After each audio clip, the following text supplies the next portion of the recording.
Haïmassa, organisé par le collectif Parlons Poésie. Bonsoir, mesdames et messieurs. Bienvenue à Blaise Senghor pour cette cérémonie de dédicace et de présentation.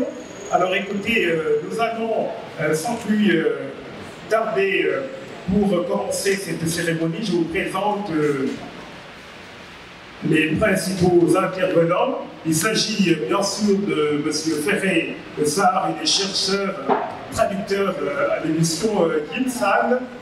Vos applaudissements s'il vous plaît, M. Kinsal. Il y a bien sûr M.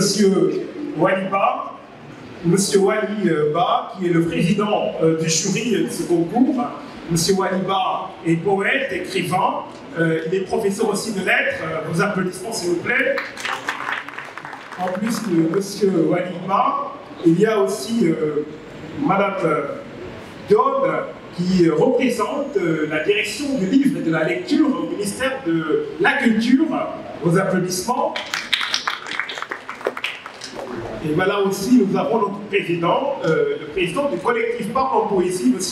Faradiaï. M. Faradiaï, qui est aussi poète, auteur, et voilà aussi qui dirige la maison d'édition Al-Farouk, qui a sorti ce livre-là en collaboration avec la maison d'édition Kinsal. Et enfin, nous aurons le principal. Il s'agit bien sûr de l'auteur, l'heureux gagnant de la deuxième édition. Il s'agit bien sûr de M. Issa Dabassar. Nous avons ici d'éminentes personnalités dans la salle qu'on va présenter tout à l'heure. Il y a aussi certainement les membres de sa famille, oui, qui sont heureux d'être là pour voilà, magnifier le geste de leurs parents, leurs proches, M. Issa Dabassar. Écoutez, sans plus tarder, nous allons démarrer la cérémonie par recueillir d'abord les impressions.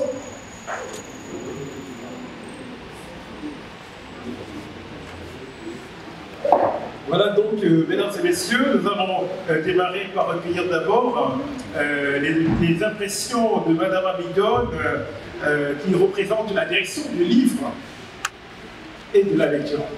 Et lauréat du deuxième prix Haïmassa. Et je dirais juste à M. Sarr que la direction du livre pour participer à la promotion de votre ouvrage. Et je vous demande juste pour mieux participer à la promotion, d'envoyer une demande d'achat à la direction. À partir de ce moment, la distribution peut se faire au niveau des établissements et au niveau des institutions. Merci.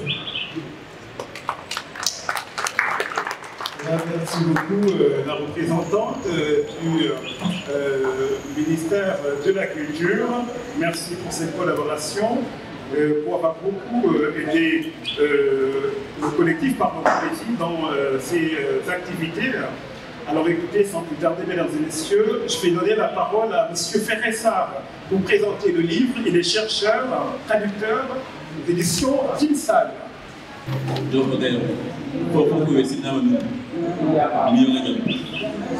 Bonjour à toutes et à tous, ravi d'être là. Je passe mon salut à toute l'audience, à ceux qui vont écouter, à ceux qui sont venus prendre la parole.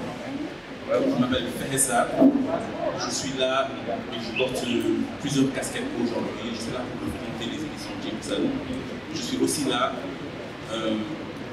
pour être présent pour mon ami et collègue Issa Dabassar, avec qui je travaille et avec qui j'ai l'honneur de partager beaucoup de choses, qui est aussi mon collègue au sein de la école doctorale et au sein de FIRI, la plateforme que nous avons créée ensemble. Je suis surtout ici en ma qualité d'enfant du peuple de l'eau et d'enfant du peuple de l'eau. J'ai quelques mots à dire sur l'œuvre et j'ai aussi quelques questions pour l'auteur. Je vais lire pour vous, pour qu'on puisse partager ensemble plus tard. Le peuple de l'eau, c'est un poème fleuve, plus qu'un recueil, ou plutôt un poème bras de mer, pour ne pas omettre le sel qu'il porte. Dabassar, par sa voix, fait écho à une multitude de voix que l'on découvre progressivement au fil de la lecture. Il est quelquefois auteur, quelquefois rapporteur. Il se fait quelquefois silence pour mieux faire écho. Il nous arrive de tomber sur un poème dans lequel un autre poème se trouve. Un poème du peuple de l'eau, dans un poème du fils du peuple de l'eau. Ceci vient bousculer nos acceptions de la notion d'auteur, parce que plusieurs voix, autres que celles de l'auteur connu, prennent part au poème et se tissent différentes poétiques dans ce texte qui finit par être à l'image d'un tiwal. Le tiwal qui est si important aux personnes à qui Daman rend hommage. 5 grands flux se distinguent dans ce texte. Il y a une vague contemplative du lieu, donc du Gadoun Hiren, dont il dit qu'il est un pays aux 19 noms propres. Gadoun par son corps vert, au sang bleu salé dans les veines, Hiren par son visage ouvert, où le soleil s'éclipse et se lève. Un courant, le deuxième mouvement, s'adresse singulièrement à des constats, à la fois âpres et doux du peuple auquel sont dédiés ces poèmes, et de leur quotidien. Ensuite vient un passage méditatif et introspectif sur le soi.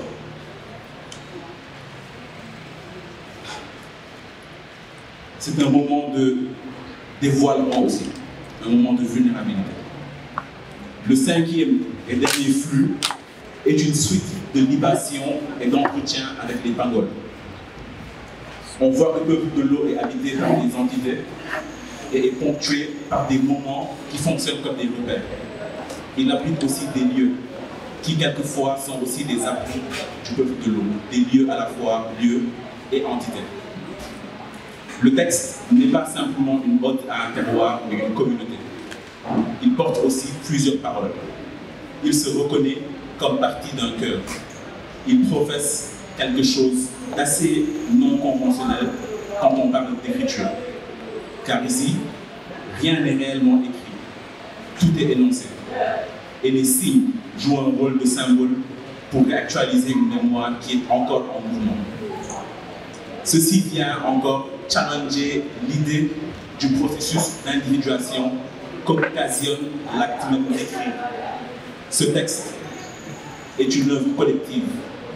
C'est d'ailleurs en cela que le peuple de l'eau est plus une énonciation qu'une publication. Car c'est seul qu'on écrit, mais c'est en assemblée que l'on énonce. Parmi les entités qui habitent le poème, on pourrait parler de Sangomar, on pourrait parler de Bamenyambo, on pourrait parler de Mamengit, de Saint-Éloi, de Narmer, de la cantatrice, de Nyominkabi, du Tokor, du Collier, de Hawadjine, de Mamengit, etc., etc. Les moments qui ponctuent ce texte, parmi eux, nous avons le doute, nous avons le doute, nous avons le doute, et tant d'autres moments. Les lieux que le texte lui-même abrite, ces lieux qui sont à la fois entités.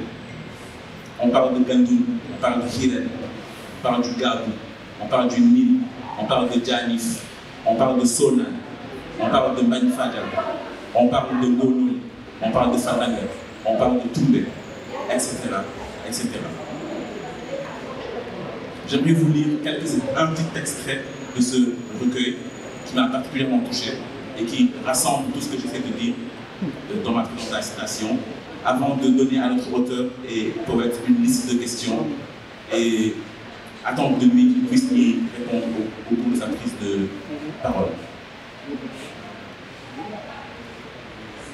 À la page 19, nous avons ce texte. Tissu de chair qui se clavit sous carapace. Carapace qui s'emboucle sous terre vasière. Vase qui a ma couleur de peau vivace. Je te cueillis de mes mains depuis des millénaires. Sur tes valves ouvertes comme une palette, j'entends la mer. Je lis sur ta chanière encodée la mémoire des hommes qui ont suivi l'oiseau au grain de céréales et de la femme qui a écouté l'étoile. Avec ferveur, j'arpente les amas de coquillages, marchant sur les crânes entretenus de leurs mangeurs, ceux qui ont mangé la chair et sont retournés chers sous les coquilles. Tumulus de Sémilia Sémilis, hier sacralisé et vénéré, aujourd'hui profané, exploitées. Et les pagoles, vexées et mises en paralysie, dirigent la mer jusque sous nos lits. Bénites sont toutefois les îles du Salou, car Sangomar est aussi mangeur de coquillages. La nature me chante, je chante la nature. La nature me parle, je suis la bouche de la nature. Je sens que vivre poétiquement, c'est consommer du silence, plus que des mots. Comment ne pas répondre à l'appel mélodieux de la vie quand on est une poésie? J'aimerais poser 5 questions à Daman avant de rendre la parole et espérer qu'il puisse répondre dans sa prise de parole. Premièrement, nous voyons que le motif de la pirogue, qui est tout le long du texte récurrent, il est souvent là, à la page 13, il nous dit le seul échec possible est de ne pas revenir sur terre ou de ne pouvoir, lorsque déroutante tempête foudroie les eaux, sauver la peau multicolore de sa fidèle campagne au corps en bois, en parlant des villages. À la page 29, il nous répète, sur terre, leur tête est tournée vers la mer, pour toujours partir. Sur l'eau, leur tête est orientée vers la terre, pour toujours revenir. Comme nous, elles sont Nyominka, du peuple de l'eau. On voit que ce motif est très présent et j'aimerais savoir ce qu'il évoque pour l'auteur. Nous remarquons aussi, deuxième question, que des entités, comme je l'ai dit tout à l'heure, habitent le recueil à différents endroits. Pourriez-vous nous dire, Daman, votre rapport à ces derniers, de Sangomar jusqu'à Tokor? Donc, je citerai Alignambo, je citerai Mamoudnet, je citerai Saint-Éloi, Namer, la cantatrice et Nyominka, entre Sangomar et Tokor. Troisième question, il y a aussi des moments qui sont propres à la société Nyominka, ou Sérère en général, qui ponctuent le texte. Je parle d'une doute, du mood et du jour. Quel est leur lien à la poésie en général et pourquoi fonctionnent-ils comme des piliers qui tiennent le texte? La même chose, quatrièmement, se passe avec les lieux que le texte abrite. Donc, Gandoum, Hélène, Gabou, etc. J'aimerais savoir quel est leur lien à la poésie pour vous en général et pourquoi est-ce qu'ils fonctionnent aussi comme des repères dans le texte. Ma dernière question me pousserait à lire d'abord un extrait et puis ensuite la formuler. L'extrait que je vais lire se trouve à la page 9 je prends le titre du poème, mais voici ce qu'il dit. Ruissellement faible, affable, où mer et bras de mer brassent, applaudissant la danse des poissons, quand chantent les oiseaux. Ces migrants libres qui, chaque saison, viennent nous dire des rumeurs sur ceux cloîtrés dans la neige, ceux tombés dans les déserts sauvages, ou noyés en chemin dans les eaux boueuses, courant marin clément, comme paisible ce vent. Flûte qui siffle le chant de la vie, dont le rythme est tenu du paradis. Je te le dis, Faïnit, le delta parle, par bruissement et ruissellement. Il raconte les faits du passé, le conte des peuples qui l'ont abrité, jusqu'à ces gens initiés aux vertus du silence, qui sont restés pour avoir su écouter. Hier, les mots de cette nature providence, aujourd'hui, sur un lit de fortune, par chance, ils flottent sur les larmes sombres. De cette mer vers un avenir qui s'estompe, ces mangeurs de coquillages, depuis le passé jusqu'au présent, toujours humbles et discrets, se contentent dans le silence, car la pagaie est leur langue, le voile, leur bruit. Et oui, Termine pousse la barque en se lamentant dans un bourdonnement opaque du vécu de ce peuple fier et de son labeur dans la mer. Cet extrait pour parler de la non-séparation entre le poète et ceux qui l'entourent. Il y a une forme de fusion originelle qui fait que la nature porte des attributs qu'on pourrait traiter aux humains et vice-versa. Il y a une sorte d'annulation du binôme humain-environnement. Et quelque chose qui va au-delà d'un anthropocentrisme qui peut souvent se faire littéraire, savant, poétique ou même spirituel. cette fusion qui existe entre l'individu et le lieu qu'on appelle entre guillemets environnement, qui est omniprésente dans le texte. Quelquefois on oublie, on ne sait plus qui parle. Quelquefois on a l'impression que c'est plus le même qui parle, bien que c'est la même qui parle, et on se perd dans toutes ces voix. J'aimerais bien savoir qu'est-ce qui en ressort et d'où ça vient, et qu'est-ce que ça exprime pour le poète. Je crois que je vais m'en arrêter là pour ne pas être trop long, tout en vous remerciant de nous avoir écoutés et en vous souhaitant une très bonne suite de soirée, de présentation, de poésie. Merci à vous. Merci beaucoup à M. Ferressa. J'espère bien que vous avez... Alors, je vais donner la parole à Mme Diagne Flara Touré, mais permettez-moi de présenter notre invitée.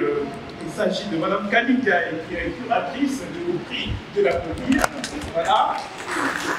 Et voilà, merci beaucoup. Donc, je vais donner la parole très rapidement à la représentante de la direction pas de livre, mais sur le centre culturel Blaise Senghor, Mme Diagne. Voilà.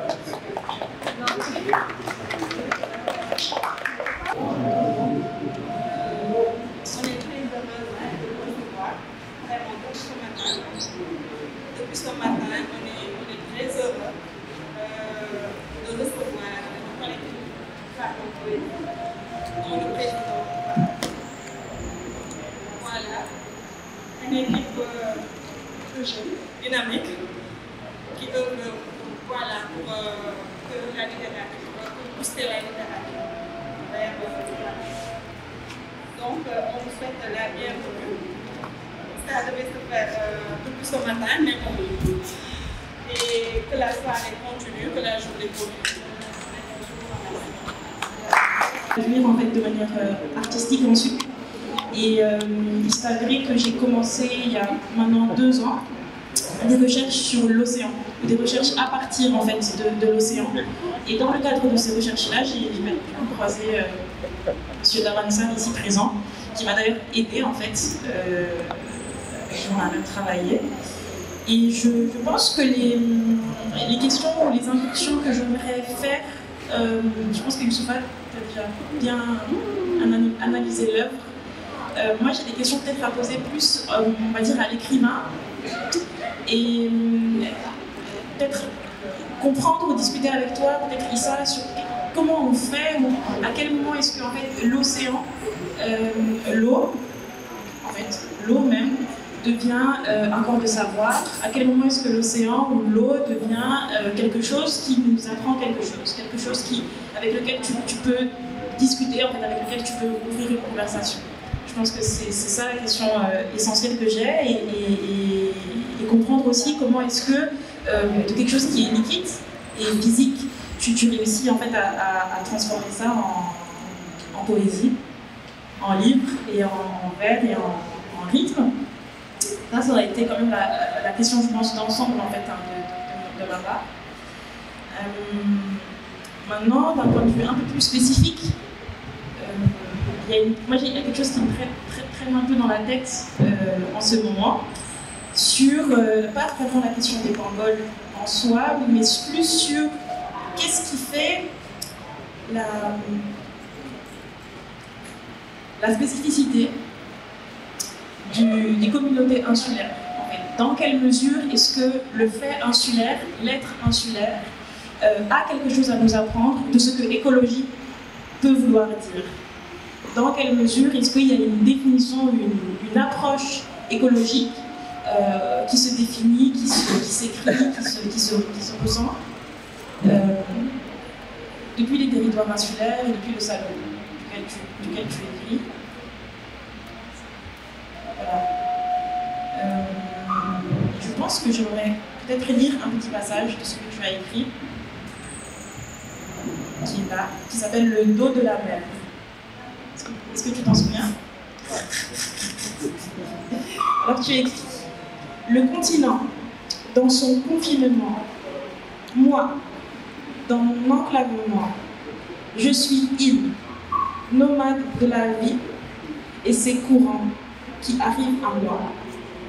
ancré chez moi, dans ce plateau bleu et vif, vêtu de montagne, vert mangrove. Se réveille toujours devant moi le jour avec ses lueurs souriantes, se révèle toujours devant moi la nuit dans son humeur bienveillante. Tous deux, nuit et jour, sur le doux dos ondulant de la mer. Dans ce poème précisément, j'aurais aimé discuter avec toi sur cette phrase qui est très, ce morceau de phrase qui est très fort où tu dis « Je suis hymne ». Donc parler peut-être à la fois de l'exil, mais en même temps de ce qui rattache, en fait, de comment est-ce qu'on fait liaison, aussi quand on est dans l'insularité ou qu'on est dans quelque chose d'archipélique. Je pense que c'est à peu près tout.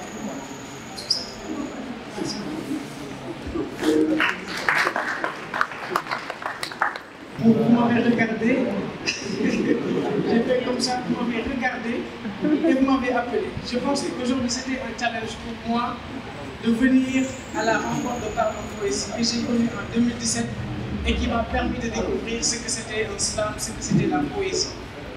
Ça fait très longtemps que je n'ai pas fait de déclamation parce que, étant à la recherche éternelle de l'argent, slam. Vous disiez du mal quand nous disons du bien. Et vous faites du bien quand nous disons du mal. Vous dites de vos mal qu'ils ne sont pas mal, que c'est juste du mal et que c'est normal. Parmi vous, il y a des mâles non des femelles, des mâles qui sentent le mal, vivent le mal et demeurent dans le mal. Ce mal brutal. Votre silence me fait mal car votre silence cache le mal. Faites-moi mal en me disant de quoi vous avez mal. Est-ce le mal de l'hôpital? Le fameux mal de la capitale ou ce mal atroce de l'animal? Dites-moi c'est quoi votre mal? La vie est dotée de haut et de bas. Il y a des bas plus bas que les bas des hauts et des hauts plus hauts que les hauts des bas. Dans les hauts du mal, les bas du mal, les fleurs du mal comme les flammes du mal, misérable est la vie de celui qui vit et qui demeure, pense dans le mal. Oui, la vie est dotée de haut et de bas. Parfois c'est le mal, c'est la misère, mais il faut y croire pour avancer. Surtout toujours déclamer et ne pas chercher l'amour. Je vous remercie.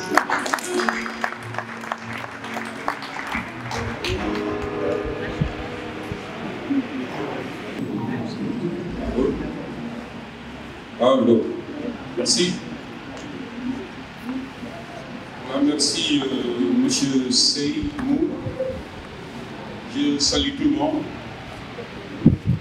Et je remercie, je ne le ferai jamais assez, le collectif Parlons Poésie pour m'avoir associé à son aventure, parce que moi j'aime la poésie, je la vis. Et donc depuis que cet acte a été posé, je suis là. Et je pense que je le serai pour longtemps encore. Autant qu'ils poursuivront l'aventure, je serai à leur côté pour en tout cas jouer ma partition. Et donc je disais il y a quelques instants ce matin que c'est toujours un honneur quand on fait le président de jury. C'est une lourde responsabilité, mais c'est beau à la fois. Donc c'est pourquoi je suis vraiment très content de prendre part à cette énième activité. Et donc, je remercie tout le monde, mais mes remerciements vont particulièrement vers M. Rachid Senghor pour tout ce que vous faites pour cette littérature qui est en train de se régénérer. Parce que quand même, elle était un peu en difficulté.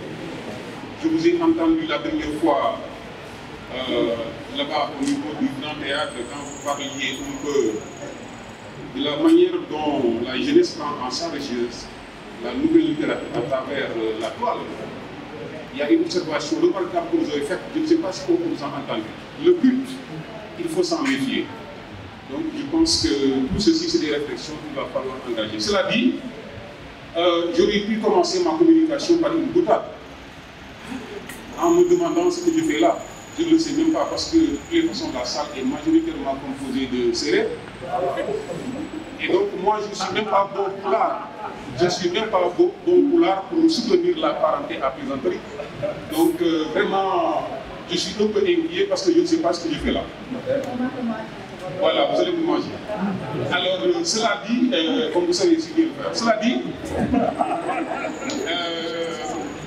voilà. Toute lecture toute lecture est forcément sélective. On choisit des axes d'entrée, quoi. Et donc, je voudrais rapidement dire à l'endroit de Faye que la lecture que j'ai faite du recueil ne prend pas en compte les éléments que vous avez énoncés, mais je suis totalement d'accord par rapport à ce que vous avez dit. C'est des choses que j'ai vues. Mais puisque, en tout cas, les pages qui me sont réservées pour faire une communication sont assez réduites, je ne pouvais pas prendre tout en compte. Parce que, aussi, interpréter, c'est forcément éliminer, sélectionner, et c'est un peu ce que j'ai essayé de faire. D'ailleurs, je vais faire une annonce. Il y a des extraits que je vais insérer dans ma présentation, mais je vais devoir les éliminer parce que sinon mon texte risque d'être trop long et je ne le ferai pas. Donc voilà, ce n'est pas parce que je n'ai pas illustré, je l'ai fait, mais puisque je ne veux pas être trop long, alors je vais vous épargner tout ça et vous allez plonger dans la lecture pour mieux comprendre. Alors, voilà, donc on peut y aller maintenant. Évidemment, nous allons commencer par le titre. Récemment, il m'a été donné d'entendre de la part d'un géographe que l'eau occupe quelque chose comme 71% de notre planète. Vous me direz que ceci n'est pas une information extraordinaire, et je serai tout à fait d'accord avec vous. Mais quand on vous rappelle cette évidence, ça ne peut pas manquer de vous interpeller et de vous faire réfléchir. Par exemple, on peut tout naïvement se demander, en tant que profane, comment cette immense plateforme qui nous abrite, je veux dire la Terre, garde un certain équilibre depuis de longs siècles parmi autant de cycles hydrauliques, dont le dénominateur commun est de ne jamais tenir sur place. C'est une question fondamentale. La Terre, donc, je le sais, et vous le savez, c'est de l'eau. Mais je sais aussi, autant que vous, que la planète se définit nécessairement par les divers peuples qui l'occupent. N'allez surtout pas croire que je suis en train de m'éloigner de mon sujet, en improvisant de la sorte. En fait, c'est la seule manière pour moi de montrer d'emblée à quel point le titre du recueil de notre cher lauréat est représentatif d'un modèle de création qui tire son originalité dans sa capacité à interroger les sources primordiales de la vie. Mais ce titre n'est pas seulement original parce qu'il associe deux termes d'un symbolisme hautement universel. Personnellement, voilà comment j'ai tenté de m'expliquer son sens profond, le sens profond du titre. Notre poète s'est dit, il y a divers peuples sur terre, mais tous ne vivent pas par et pour l'eau. Et même s'il y a des peuples de par le monde qui ont une telle proximité avec l'eau, je ne voudrais parler, moi, poète artiste, que de celui que je connais, celui-là auquel j'appartiens, qui m'a vu naître, dont je connais le mode de vie comme les lignes de ma main et qu'il me plaît aujourd'hui de mettre en relief par la magie des mots. Il y a donc chez Daman une réelle volonté de survaloriser le rapport intrinsèque du peuple Nyamika à l'eau. Et évidemment, chemin faisant, il met en perspective sa grande fierté d'appartenir à ce peuple dont toute l'existence se justifie par ce rapport à la source fondamentale. Dans la suite de notre analyse, nous verrons donc les incidences concrètes de cette relation du peuple Nyamika à l'eau. Mais d'abord, essayons de voir de près les termes dans lesquels le poète procède à la représentation du peuple et comment cette représentation entraîne l'exploration lyrique de beaucoup d'autres éléments propres à la culture numérique. Donc ce peuple, comme je l'ai dit, c'est une ethnie de la société sérère et qui est essentiellement constituée de pêcheurs. Toute leur existence semble dédiée à cette activité traditionnelle. Et on relève régulièrement, ici et là, bien des confidences du poète qui renseignent à suffisance sur les multiples implications de la pêche dans le quotidien de ce peuple. Mais la mer n'existe pas. Mais la mer n'existe que par rapport à son rapport au territoire. par rapport à son rapport au territoire. Il s'agit des îles du Sable. Au gré de son inspiration, le poète se plaît à faire des incursions historiques en épluchant à l'intention du lecteur les fondements mythiques du peuple de cet espace insulaire, du peuplement de cet espace insulaire. Aux pages 14 et 15 du recueil, dans le poème intitulé justement « Peuple de l'eau », vous écrivez, Daman, ce qui suit, aux pages donc, 14 et 15, vous dites des lacs jusqu'aux profondeurs, d'âmes liquides et ocellées de votre voyance, peuple de l'eau, je vous témoigne à profusion de mots tous les honneurs. Peuple de l'eau, vous amicotez avec cette sournoise imprévisible qui quelquefois vous honnie. Vous admirez la bienveillante mère d'une tendresse indicible qui quelquefois vous bénit. J'aurais pu lire davantage parce que le texte est assez long, mais comme je vous ai dit, je préfère vous épargner de cette longueur.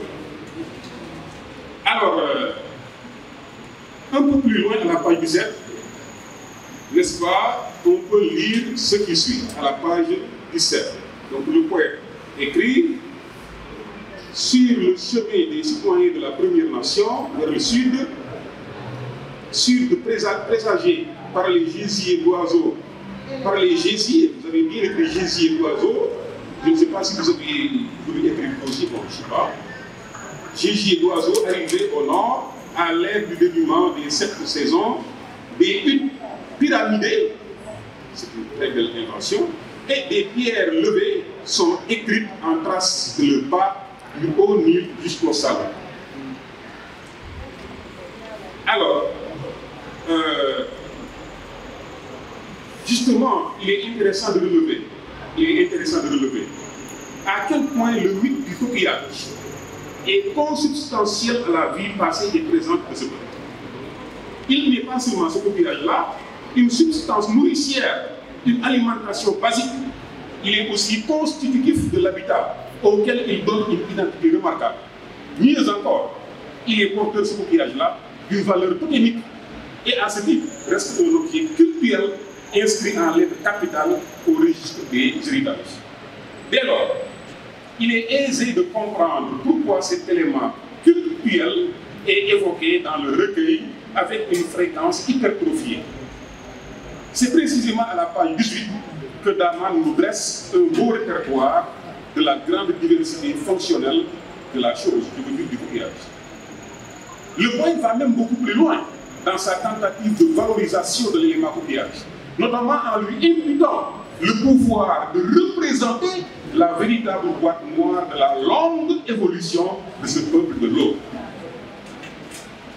Alors, je voudrais revenir un peu, si vous permettez, au territoire, pour simplement dire ceci. Si l'on en croit Daman, ces territoires insulaires, ces habitants, donc les habitants de ces territoires, dans l'absolu, considèrent donc ces territoires comme un espace édénique, un véritable havre de paix.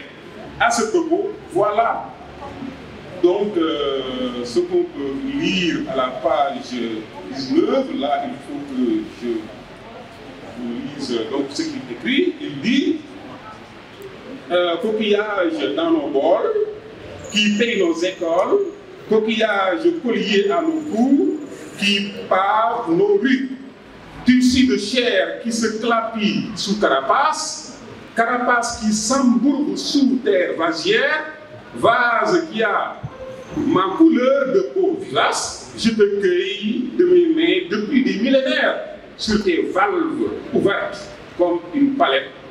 J'entends Narmek. C'est vrai. Alors, comme on peut le deviner donc, la proximité de la mer n'est absolument pas étrangère à ce fort sentiment d'épanouissement qui habite les insulaires et qui leur fait ressentir de manière obsédante l'occupation de ces territoires comme une aubaine, un fait de civilisation quasi-providentielle. Le Nyominka a le sentiment d'habiter le paradis parce que vivant sur un espace terrible de ses eaux dépend strictement sa vie. Pourtant, la vie des Nyominka au milieu de ces eaux n'est pas exempte de tension, car ces eaux qui sont généreuses à souhait et qui font à l'occasion les meilleures offres de bon voisinage aux pêcheurs savent aussi secréter des caprices que le bon sens recommande de supporter. Tout porte à croire donc que la coexistence entre les Nyomika et les eaux est fatalement placée sous le signe d'un ensemble de paradoxes, mais des paradoxes qui ne sont guère ressentis comme de véritables motifs de désenchantement.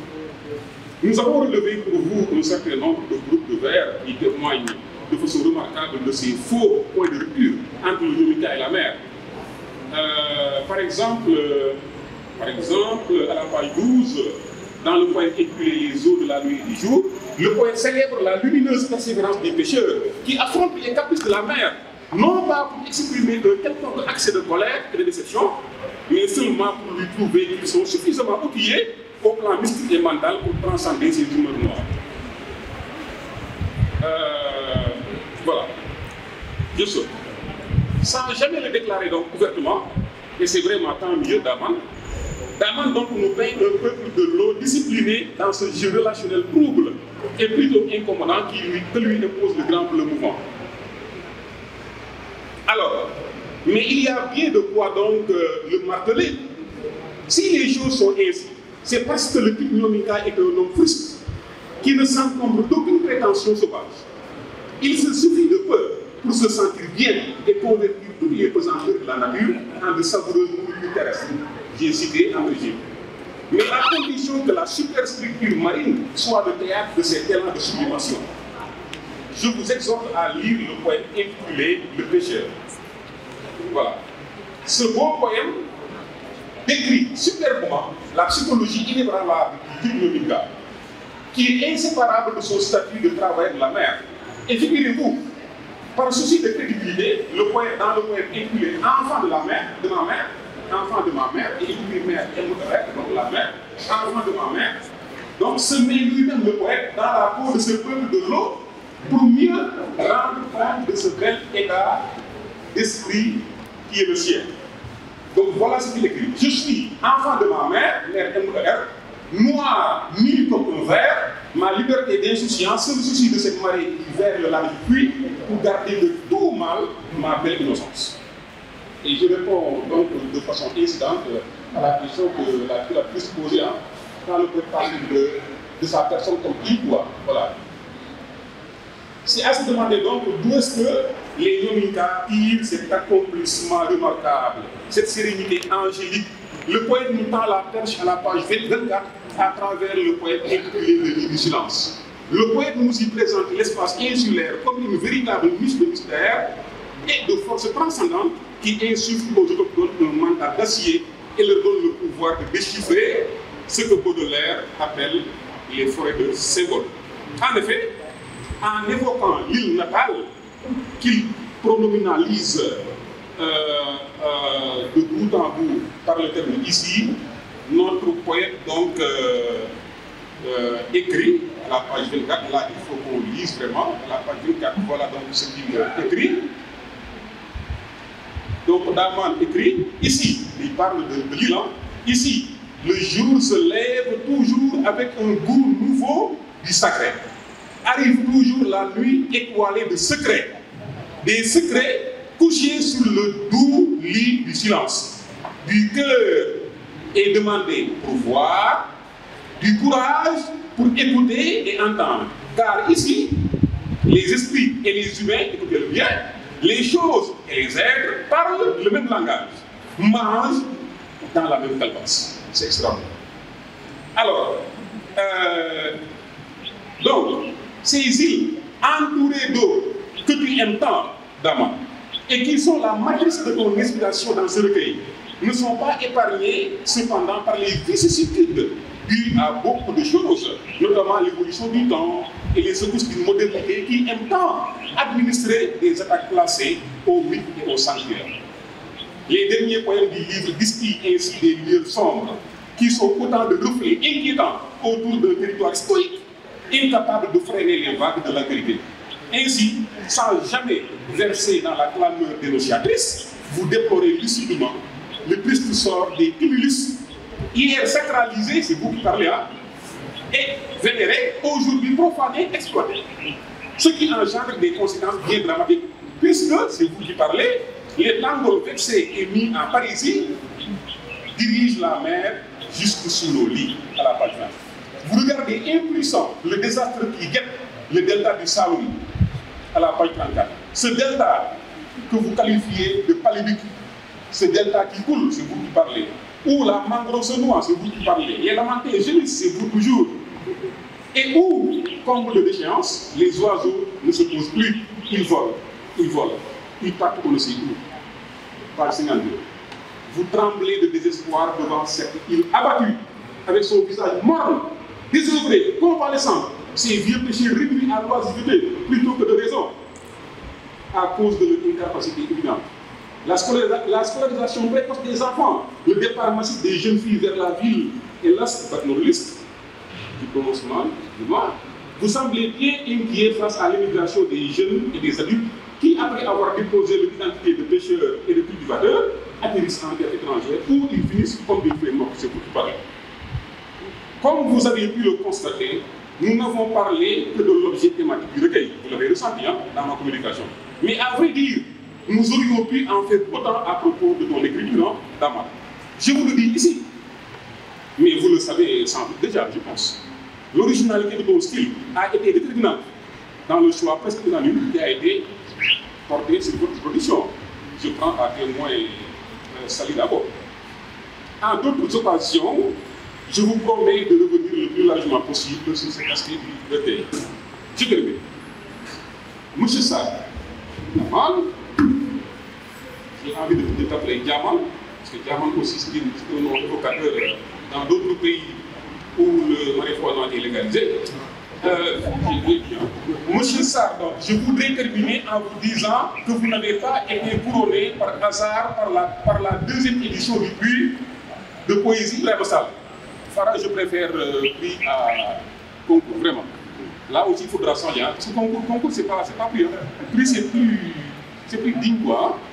Voilà, j'entends souvent certains parler de concours. Moi, je parle moto. Nous sommes dans un prix. Et les mots ont leur sens. Bien. Faut rien me dire quand on sera seul. À une époque où on assiste à un délitement irréversible des identités raciales et ethniques, les mieux établis, l'espace littéraire a fortement besoin de pèlerins poétiques comme vous pour sonner la remobilisation autour de l'essentiel. Car, de toute façon, aucune aventure poétique n'est plus rassurante, plus fructueuse et plus apte à s'inscrire dans la durée que celle qui cherche à valoriser l'appartenance. On n'est pas poète pour parler de choses qu'on ne connaît pas. Il faut que ça soit très clair. Pour parler de choses qu'on ne vit pas. On est poète avant tout par une certaine manière de valoriser les choses par lesquelles et pour lesquelles se justifie notre présence au monde. Vous semblez bien l'avoir compris, Daman. Et on va dire tant mieux. Avec Peuple de l'eau, vous montrez une bonne direction à suivre à nombre de poètes de ta génération qui ne savent pas quoi écrire pour gagner un ticket d'authenticité. Il ne nous reste donc qu'à prier pour vous et en même temps prier que le Peuple de l'eau ne soit pas la dernière vibration lyrique que vous consacrez à ce brave peuple Yominka. Je vous remercie.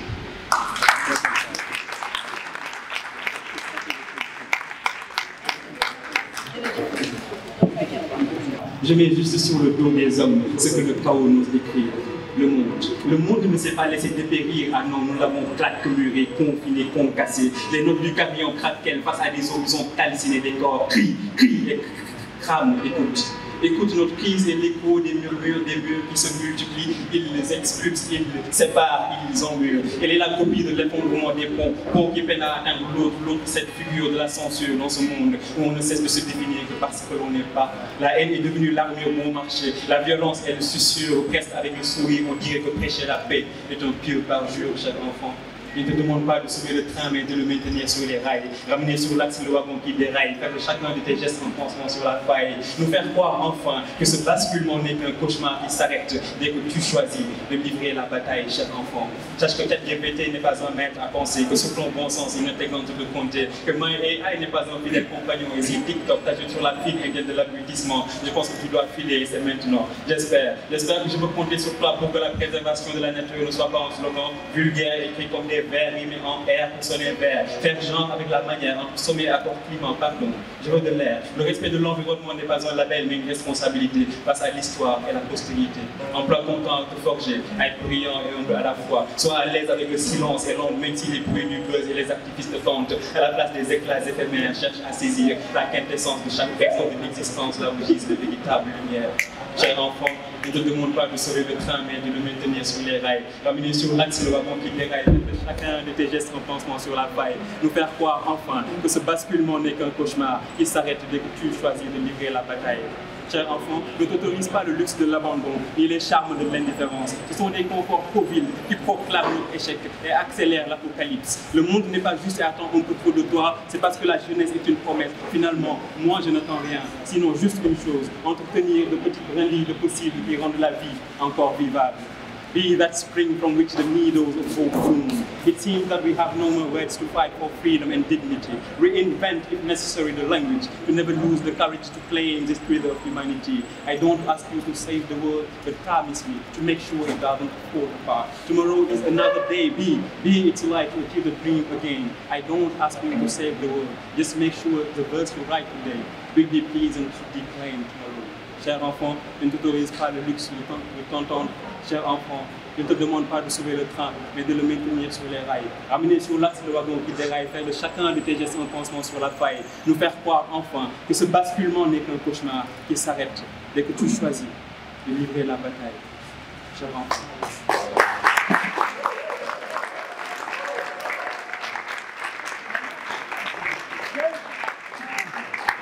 Voilà, bravo à Patterson.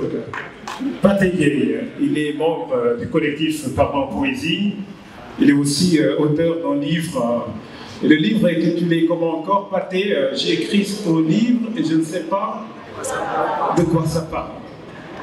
C'est un livre extraordinaire, Pathé, un poète très inspiré. Mesdames et messieurs, sans plus tarder, nous allons enchaîner avec de la musique. Comme disait l'autre, de la musique avant toute chose. C'était Verlaine, non? Verlaine, voilà, de la musique encore, avec bien sûr Peuple de l'eau.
Être au grand maître des mots, dont le cœur sera dompté par la...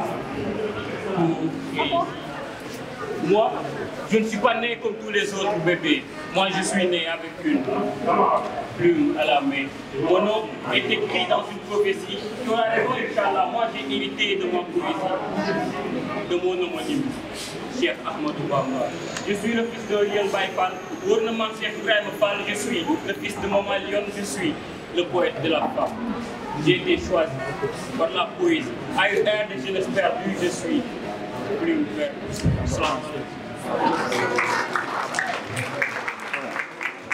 Dans ton fleuve par le bout du nez, par le miroir opposé, ta silhouette jaillissait. J'ai plongé, aimé et appris à nager. Cataclysme, le soleil s'était asphyxié. Diverses vagues de vergetures menées vers la rive. Convaincu de te voir à l'arrivée, vombrisser ma cave de cadavres ivres. Au rythme des djoum-djoum, du guerre et du ndaurabine, mon navire a chaviré et ma lumière cardiaque virevoltée. Par le bout du nez, j'ai voyagé jusqu'à Makakoli-Bantan. Par le bout des seins, tu m'as tenacié involontairement. La lèvre s'est couverte, je me suis mise à danser. Tu étais la plus belle des musiques. Tes Djal-Djali et tes DJ.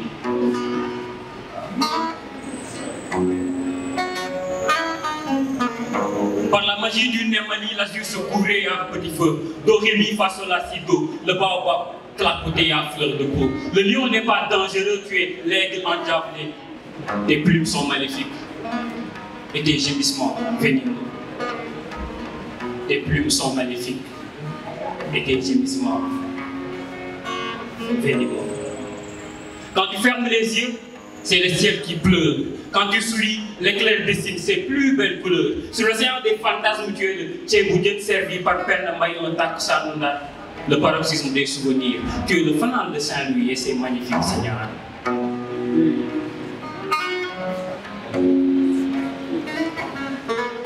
Quand tu embrasses mes paupières, c'est le plus grand cabaret de la voie lactée, de 12 actes cacophoniques au cantique de Kharbay Modiada. Aucun volcan ne résiste à ton Djagari. Séisme dans nos âmes, éruption à cœur de Karo et Allah.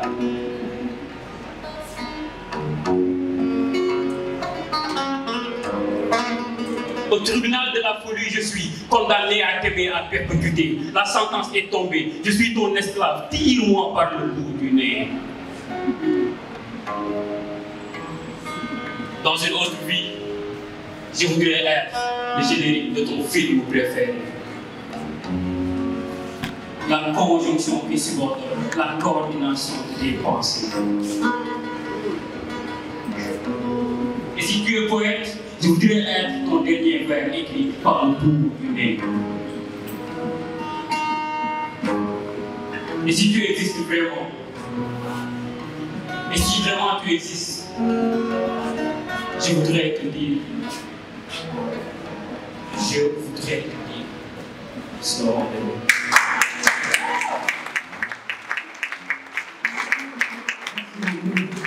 Alors, donc, la plus perdue très bien. Merci pour cette prestation. Je ne sais pas si je vais tenir jusqu'à la fin de mes propos. Vous lisez sur mon visage que je suis un peu exténué parce que organiser un événement littéraire au Sénégal, c'est très difficile. Un événement culturel, un événement littéraire, l'organiser au Sénégal, c'est très difficile. C'est des démarches à en finir, c'est des réflexions, c'est des vies nocturnes. Mais hélas, nous en sommes là. Et là, je tiens toujours debout. C'est donc un plaisir pour moi de vous adresser ces paroles. Donc, je commence d'abord par remercier toutes les personnes ici présentes. Je remercie Racine Senghor. Ce n'est pas la première fois qu'il se présente dans une activité organisée par le collectif Parlons Poésie. Je me rappelle, en 2018, il était là avec nous lorsqu'on avait publié pour la première fois la première anthologie de cris et d'encre du collectif Parlons Poésie. Donc c'est quelqu'un qui croit à ce que nous faisons et c'est quelqu'un qui nous accompagne moralement et physiquement. Je remercie aussi Fatimata Dialloba. Elle est une mère pour nous, une vraie maman, parce qu'elle croit à notre cause et elle nous accompagne depuis toujours. Elle a été la première présidente du concours de poésie, le prix Ibrahim Sall. Elle était la première présidente et elle a fait un travail remarquable. Il y a aussi M. Waliba, qui est le président actuel du concours Parlons Poésie, prix Ibrahim Sall. Elle a lui aussi fait un travail remarquable. Je salue aussi la représentante du Centre culturel Blaise Senghor. Je salue aussi la présence de Mme John qui représente la direction du livre et de la lecture. Je salue Ferré, Sarr, Camille. Je salue aussi notre auteur Issa Damansa. Et dans le public, je vois Papa Luc Sarr, qui est un journaliste culturel. Nous le connaissons dans son exercice, l'émission qu'il fait au niveau de l'ITV, une émission exceptionnelle qui fait la promotion de la littérature. Il y a aussi Moustapha Dian qui est journaliste culturel. J'avais vu aussi Abdurrahman Man, je pense qu'il est parti. Je salue aussi tout le monde. Je ne peux pas nommer tout le monde, mais sachez que nous sommes vraiment heureux de vous avoir. Nous sommes vraiment heureux de vous accueillir aujourd'hui. Qu'est-ce que je dois dire sur le livre d'Issa Damansa? Moi qui suis aussi moi qui fais partie du peuple de l'eau, parce que habitant de la langue de Barbarie, en Saint-Louisien, j'habite à Santiba. Santiba, c'est une localité qui se trouve sur la langue de Barbarie, un quartier compris entre Gatendar et Goroba, puis vous allez à Petrobras. Donc nous sommes entourés par la mer et le fleuve. Quand on était petit, on nous disait il faut se laver dans la mer et se rincer dans le fleuve.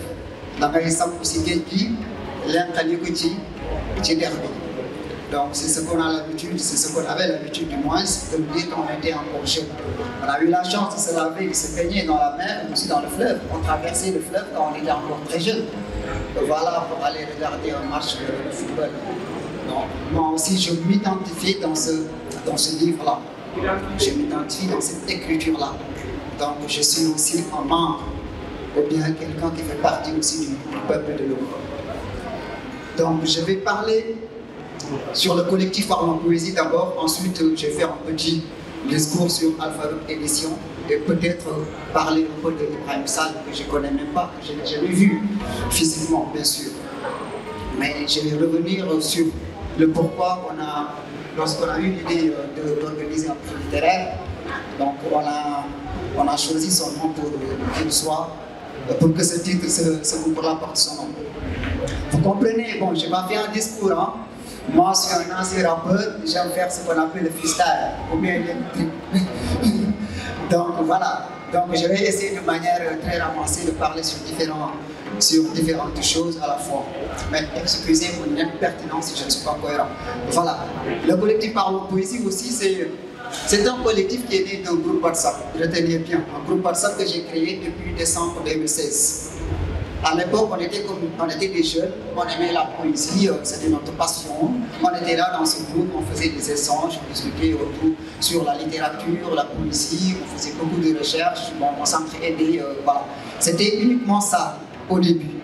Mais après, on s'est rendu compte qu'en réalité, qu'on était dans le monde virtuel, il fallait quitter le monde virtuel pour entrer dans le monde concret. C'est à partir de ce moment qu'on a fait de Parlons Poésie une association. Et j'ai dit à quelqu'un, une autorité, que je ne citerai pas son nom, que je ne citerai pas, je lui ai dit que Parlons Poésie est une chance pour la littérature sénégalaise. C'est une bonne nouvelle pour la littérature sénégalaise. Je ne le dis pas parce que je suis membre de Parlons Poésie, que je suis peut-être président de Parlons Poésie, mais il y a des exemples concrets que je peux citer pour affirmer ou bien pour démontrer ce que j'ai dit. On a organisé notre premier Gonal Slam en 2017 et depuis, nous avons vu qu'il y a beaucoup de talents qui sortent du collectif Parlons Poésie. Je vais citer quelques exemples très concrets. Il y a Alpha Rouk, avec qui donc, nous avons cheminé ensemble depuis très longtemps. Et il a été quelqu'un qui a beaucoup fait pour le collectif Parlons Poésie. Nous avons slamé ensemble, nous avons dormi ensemble. Je me rappelle en 2017, lorsqu'on a terminé notre premier Gonal Slam, nous avons passé la nuit à la place du souvenir, à la Belle Étoile, avec d'autres membres du Parlons Poésie, parce que c'était une passion qu'on avait. C'est quelque chose à laquelle nous croyons. Nous croyons à la poésie. Et nous allons faire notre possible pour que ce genre littéraire, qui est considéré comme étant le parent pauvre de la littérature, soit promis dans le pays de Senghor. Et je n'ai pas uniquement cité Senghor, mais le Sénégal, c'est un pays de poètes. La Mauritanie, on dit que c'est le pays de 1 million de poètes, mais le Sénégal, c'est un pays où tout le monde est poète. Tout le monde sait chanter, tout le monde sait, sait dire la poésie. Donc nous sommes dans un pays où la poésie est toujours la bienvenue dans ce pays-là. Et pourquoi nous avons choisi Ibrahim Sall? Moi, je l'ai dit tout à l'heure, personnellement, je n'ai jamais parlé avec Ibrahim Sall, je ne le connais pas physiquement. Mais je suis quelqu'un qui croit au talent, je suis quelqu'un qui croit aux poètes. Moi, je suis quelqu'un qui respecte les poètes. Ce livre-là, c'est un livre qui ne souffre l'ombre de qu'on doute. Pour parler de livre, donc c'est à travers les livres qu'on enseigne. C'est à travers le livre qu'on transmet des connaissances, qu'on transmet des savoirs. Et je pense que la poésie est un genre idéal pour cela. Ibrahim Sall, je l'ai connu à travers ses écrits, à travers aussi les publications de critiques littéraires qui s'appellent Khalifa Touré, qui au départ écrivait beaucoup de choses sur Ibrahim Sall. Ma curiosité m'a poussé à aller voir les livres d'Ibrahim Sall. Et c'est un écrivain qui est hermétique. Je pense aux écrivains hermétiques, Maurice Sèvres, Mallarmé. Donc c'est lui, mais son hermétisme est très différent de l'hermétisme occidental ou bien l'hermétisme asiatique. Donc lui, il est enfoncé dans la mythologie africaine. Donc les génies, les esprits, c'est de ça qu'il évoque le plus souvent dans son écrit. Quand vous lisez Mauvaise odeur, vous allez vous en rendre compte. Antilepse aussi est un grand livre. Les routiers de Chimère, qui a été plus longuement, n'en parlons pas. Il y a aussi Crépuscule invraisemblable. Donc beaucoup de ces livres que j'ai eu à lire à travers certains éditeurs et certaines personnes qui m'ont parlé d'Ibrahim Sall.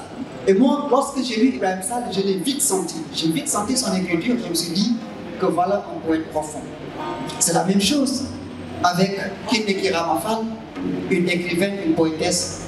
Les gens ne la connaissent même pas. Elle qui a écrit Les Élans de grâce, qui est une écrivaine spirituelle. Il y a aussi Malik Fall, avec La plaie. Un livre que certains considèrent comme une œuvre majeure de la littérature sénégalaise, de la littérature africaine. Mais malheureusement, l'œuvre majeure, la précision de Meng, qui dit que la plaie c'est l'œuvre majeure de la littérature. Mais bon, c'est vous qui le dites.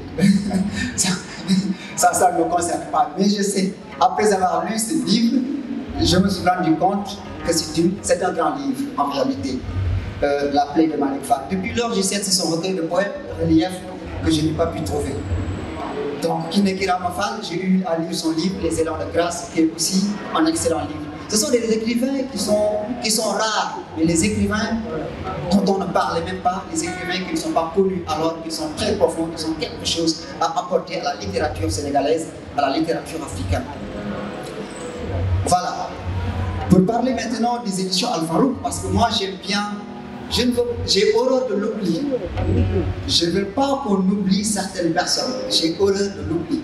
C'est pourquoi je ne voulais pas qu'on oublie Iram Sall. C'est pourquoi lorsqu'on a eu l'idée de faire un prix littéraire, de lui apporter son nom. Al-Farouk Dabo, qui est un slameur exceptionnel, le plus grand slameur que le Sénégal n'ait jamais connu, champion d'Afrique, champion du Sénégal en slam poésie, paix à son âme. Je n'ai pas voulu qu'on l'oublie, c'est pourquoi lorsqu'on a eu l'idée de créer une maison d'édition, on a pris son nom et cette maison d'édition porte son nom, Al-Farouk, paix à son âme. Donc, comme je l'ai dit tout à l'heure, il y a des gens qu'on ne doit pas oublier de par leur génie. Tout à l'heure, ce matin, on a fait un thème sur le génie littéraire en disant génie littéraire, en parlant tout simplement de l'inspiration ou un travail continu sur l'œuvre. Bon, les panélistes nous ont fait un exposé exceptionnel. Fatimata Dialloba qui était là, Mamadou Kamara, il y a aussi Salih Dabo qui était là, mais aussi Pape Moussassi qui est finaliste du prix Sénat national du livre. Lui aussi qui est un écrivain, un poète exceptionnel, avec son livre Les monologues du Cela. Le professeur Omar Sankaré a fait un témoignage sur ce livre-là. Il y a aussi le professeur Diané qui a fait un témoignage sur les écrits de PMC. Ce matin, je pense que ceux qui étaient là, qui l'ont écouté parler, savent qu'au-delà d'être un poète, c'est un homme d'esprit. Donc, ce qui veut dire que la jeune génération actuelle, c'est une jeunesse qui regorge de talent inouï.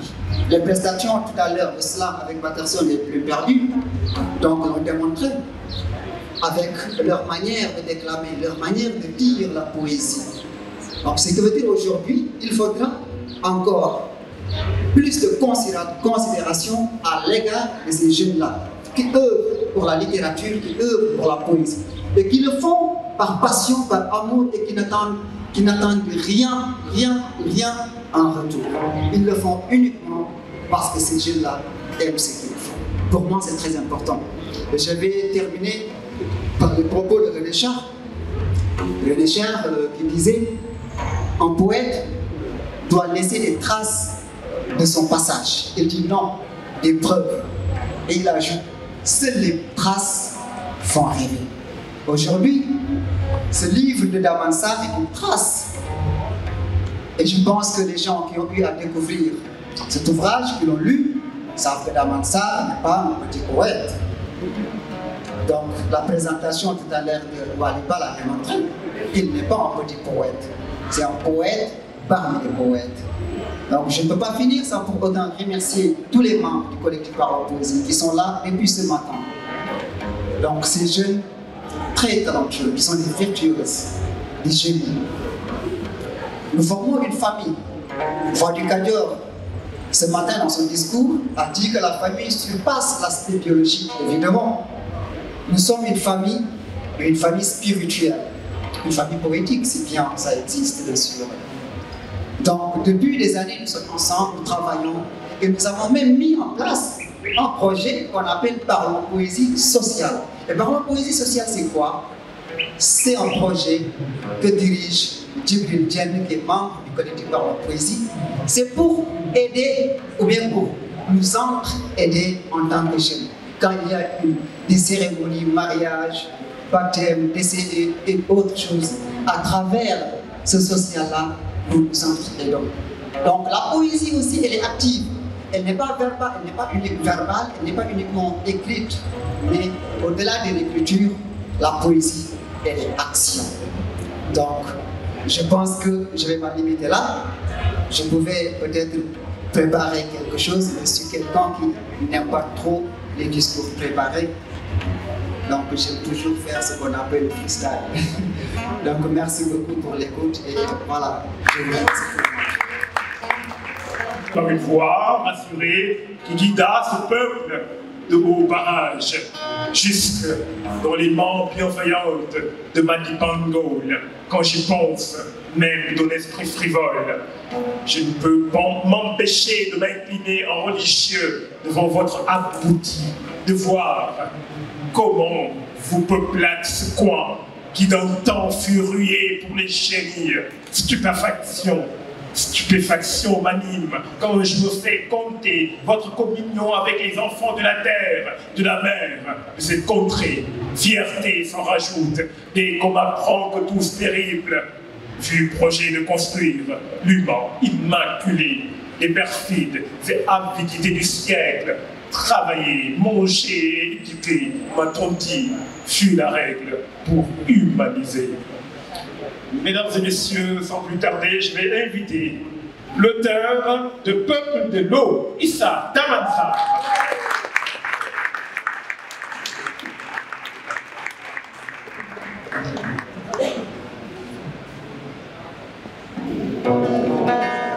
Permettez-moi d'abord de saluer les lieux, comme il est coutume chez nous.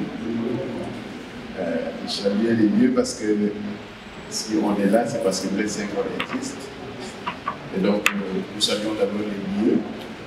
Nous saluons, remercions aussi tout le monde. Remercions de votre présence. Merci au présentateur.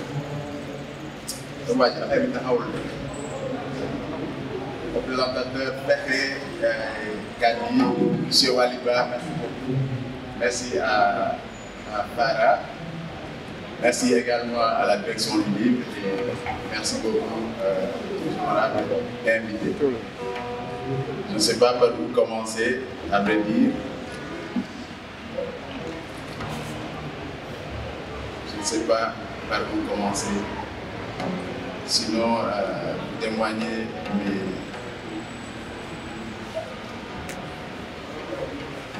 mes sentiments de gratitude. Pour ce peuple d'abord, en fait, ce peuple de l'eau, ce fameux peuple de l'eau, qui m'a tout donné, mais aussi aux amis, de par la littérature, de par la spiritualité, ou de par le sang. Je ne vais pas refaire une présentation du livre, je vais plutôt répondre aux questions. Je pense que c'est des questions qui ramènent de la consistance dans la discussion. Et je pense que ça peut être plus intéressant d'aller directement vers les questions.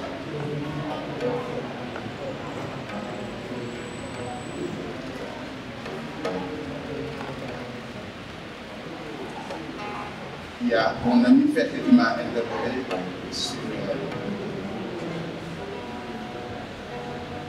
5 points sur les motifs de la pirogue, le motif de la pirogue.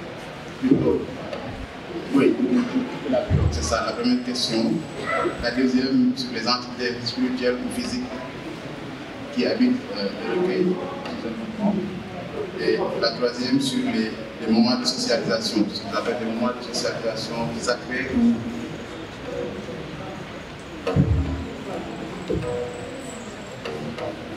oui.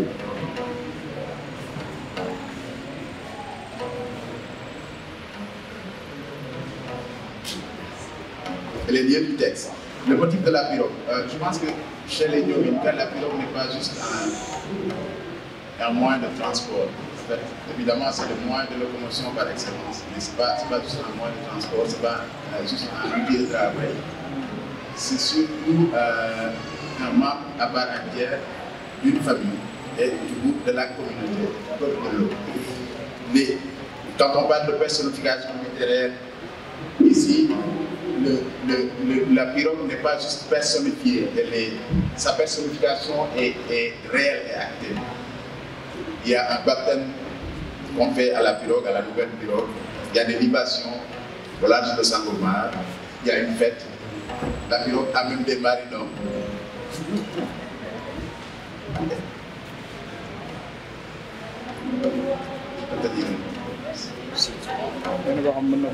Excusez-moi. Donc, par rapport à la pirogue, le motif de la pirogue, c'est vraiment ça. C'est pour ramener, en fait, le rapport que le Nyominka a avec ce qu'on considère comme étant des outils de travail. Le rapport sacralisé, ou spiritualisé même, entre les choses qui l'entourent, le rapport qu'il a avec les choses qui l'entourent, son environnement.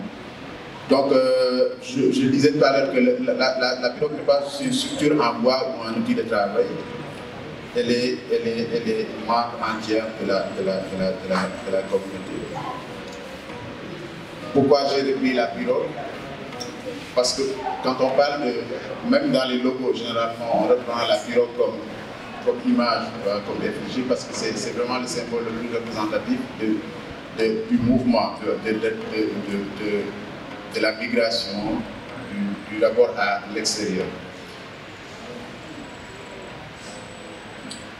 Par rapport aux entités spirituelles,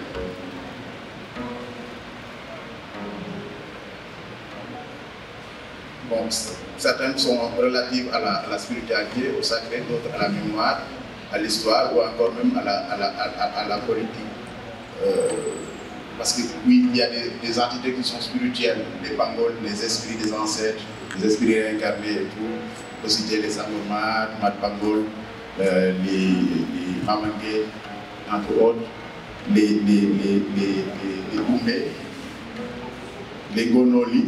Mais aussi, il y a des entités qui sont physiques, des personnes humaines, parce que les Pangols aussi sont issus de nos communautés. En fait, ils ne sont pas juste des extraterrestres ou des esprits imagés ou imaginaires. Ils sont parmi nous, ils sont avec nous. C'est des humains qui ont vécu avec tout le monde, qui ont vécu bon et digne, et qui sont, depuis Dianif, continuent le dialogue avec le monde d'ici.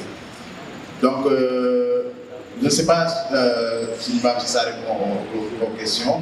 Je voudrais juste énoncer très rapidement certains points par rapport à ces questions. Par rapport au moment, le Dioub, le doute, le Guel, et d'ailleurs je salue Gérard au passage, c'est des moments aussi de spiritualisation, de socialisation.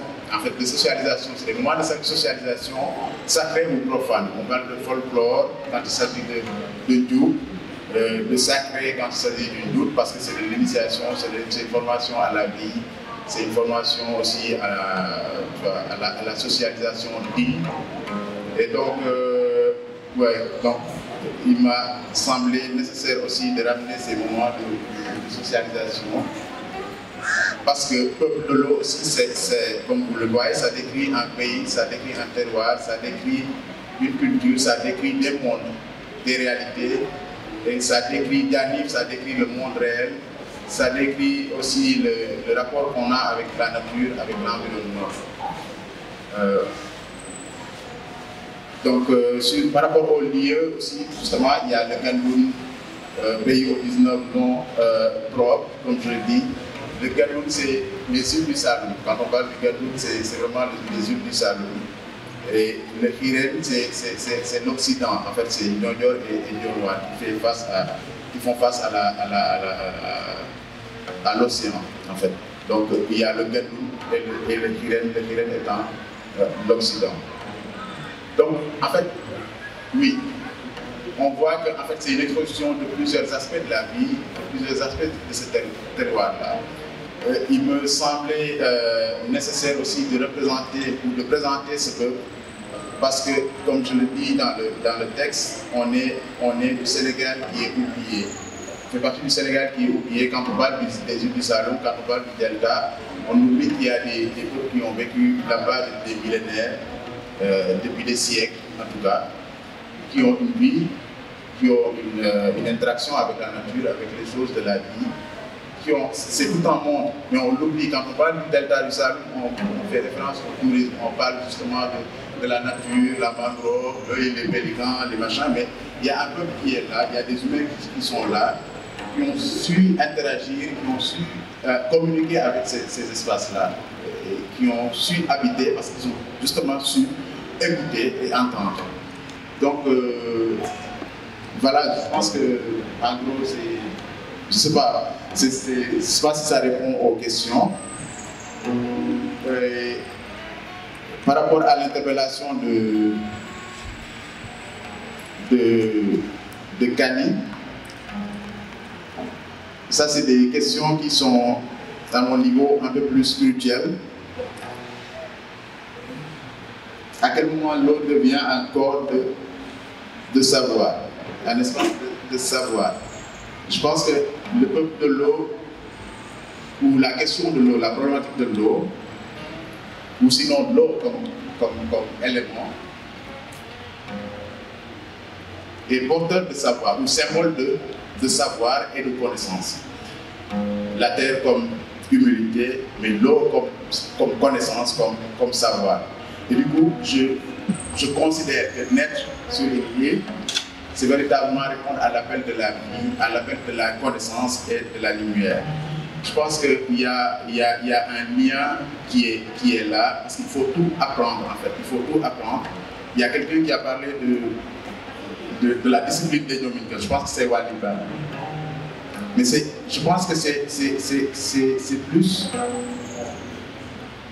une acceptation de sa faiblesse, de son impuissance face à l'immensité de la mer. Et ça, c'est cultivé sur un temps long en réalité. Parce que la mer, elle est puissance. La mer, c'est une infinité. On est petit face à la mer, donc on est obligé d'apprendre malgré de se comporter avec humilité, de se considérer comme étant l'enfant de cette mer.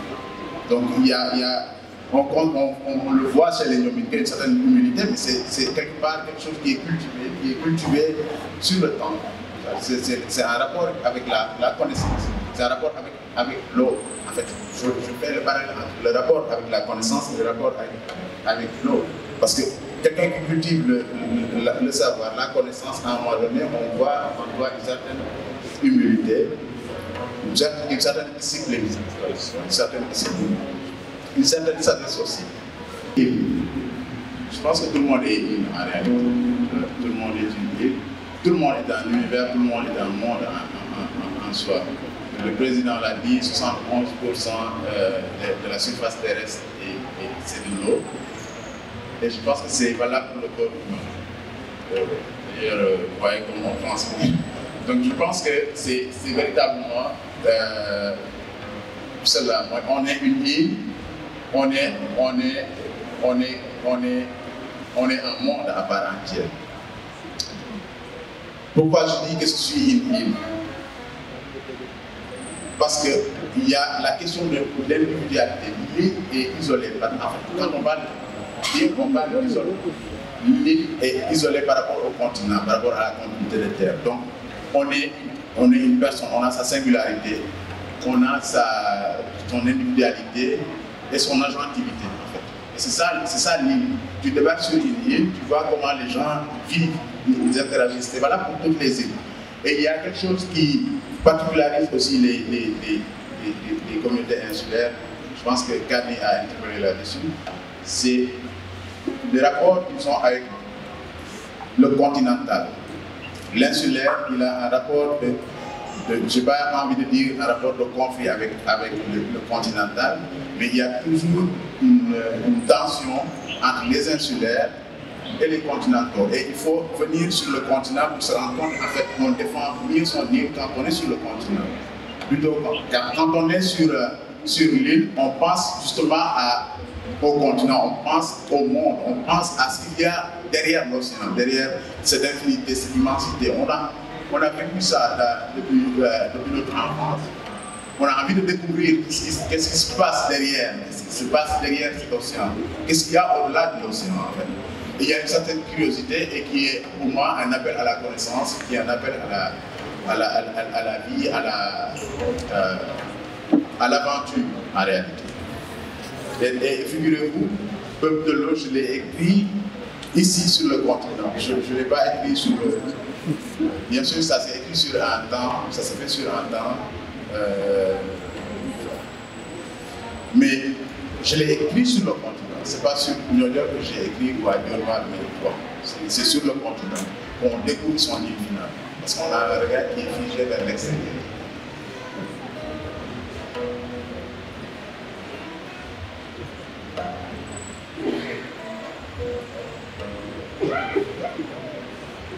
Et donc je parlais de cette discipline qui fait qu'on est obligé de collaborer avec la nature. Mais la nature de cette collaboration aussi, on l'oublie. Là, je suis en poésie, bien que je suis chercheur aussi, comme Ferrer l'a précisé. Et je travaille sur les questions, sur les problématiques écologiques, la question du changement climatique, la question de la préservation de l'environnement et des ressources naturelles par les mythes, les légendes, en tout cas tout ce qui se rapporte au sacré ou à la spiritualisation de la nature. Mais là, je suis sur une expression de mes sentiments, en fait, de ce qu'on perd comme valeur. Parce que la question de Kari, c'était justement sur ça. Qu'est-ce que les insulaires nous apprennent par rapport à la problématique écologique, en fait, par rapport à l'environnement, à l'écologie. Je pense que c'est très simple. Les insulaires ont toujours collaboré avec la nature. Ils n'ont pas le choix. Ils n'ont pas le choix parce qu'être insulaire aussi, c'est vivre sous une menace constante. Quand tu vois l'érosion côtière, tu te rends compte, en fait, tu te dis, tu grandis, tu vois combien l'espace se rétrécit. Parce qu'une île, c'est un espace qui ne gagne pas de terrain, à moins que ça soit artificiel. Là, on n'en est pas là, mais une île, c'est vraiment un espace qui est limité. Et puis, nos îles ne sont pas simplement limitées, elles se diminuent. Et vivre sur une île, c'est aussi se réveiller chaque matin et voir combien la vie, elle est vulnérable. Et se rendre compte de cette vulnérabilité. Ça te fait profiter de la vie, ça te fait aussi de poser des questions, de méditer forcément sur ton avenir. Et tu ne peux pas parler de ton avenir sans parler de l'avenir du monde, parce que le monde est une île finalement.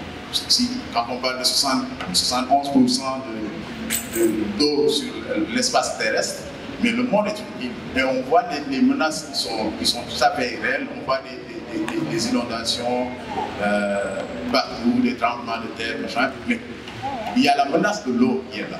Il y a une puissance, une super puissance, je vais dire, de l'eau qui est là. Et on vit sous cette menace-là, constamment. Constamment, on se réveille, on voit. Moi, je le dis à Dionewar, c'est à la minute, c'est à la seconde.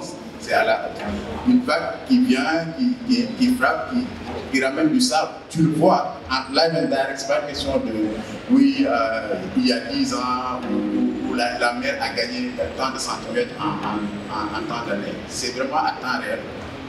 Tu t'assois au bord de la mer, tu vois comment la mer avance.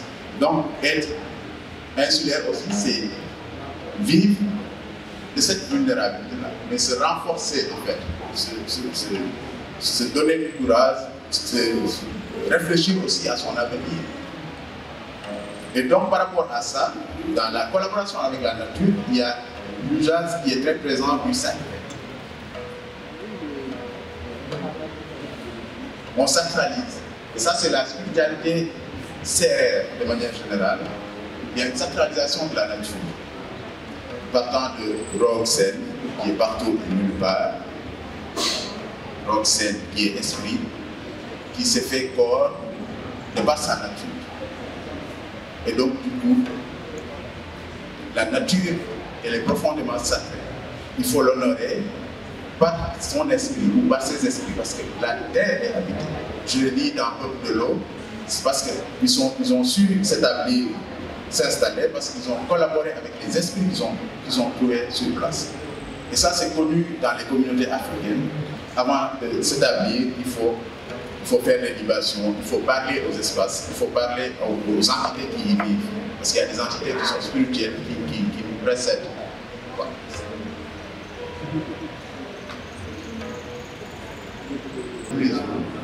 Une poésie qu'on retrouve chez les mamans, une poésie qu'on retrouve chez les pécheurs, une poésie aussi qu'on retrouve dans les chants, dans les luttes. Donc c'est vraiment une traduction, une transposition de beaucoup de réalités qui sont diverses et complexes. Je vous remercie. Je remercie Alpha Édition. Je remercie le collectif Pardon. Et je remercie aussi les éditions Kimsa. Je remercie aussi les invités, les parents, les amis qui ont fait le déplacement.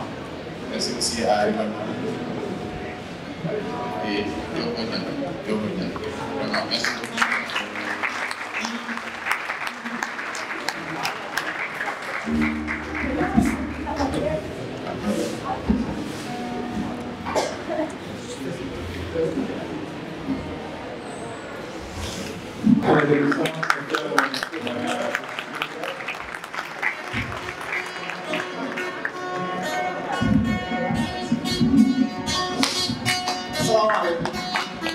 Bonsoir.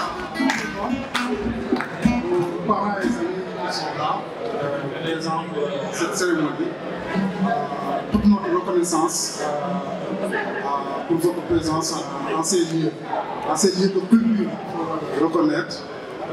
Blaise Senghor, on l'a connu étant étudiant, on l'a fréquenté, vraiment ça se perpétue.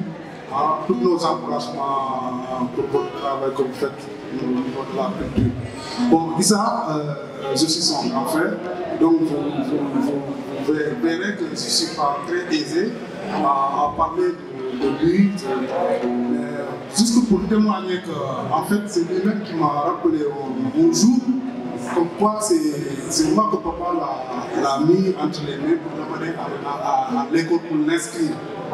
Et depuis lors, je le suis, je l'encourage, je le surveille.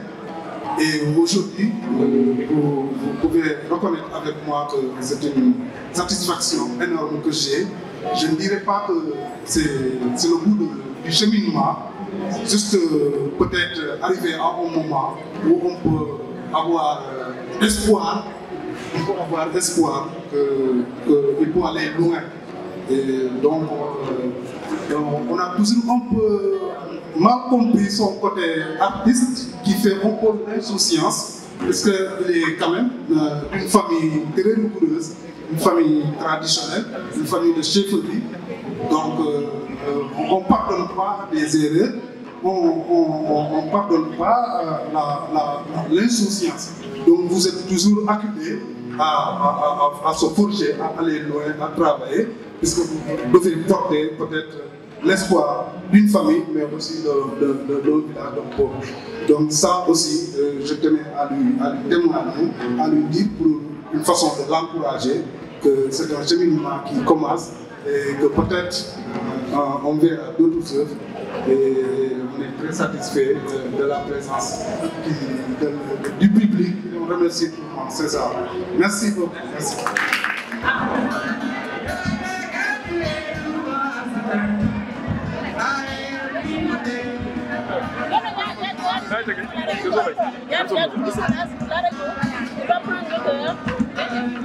Voilà,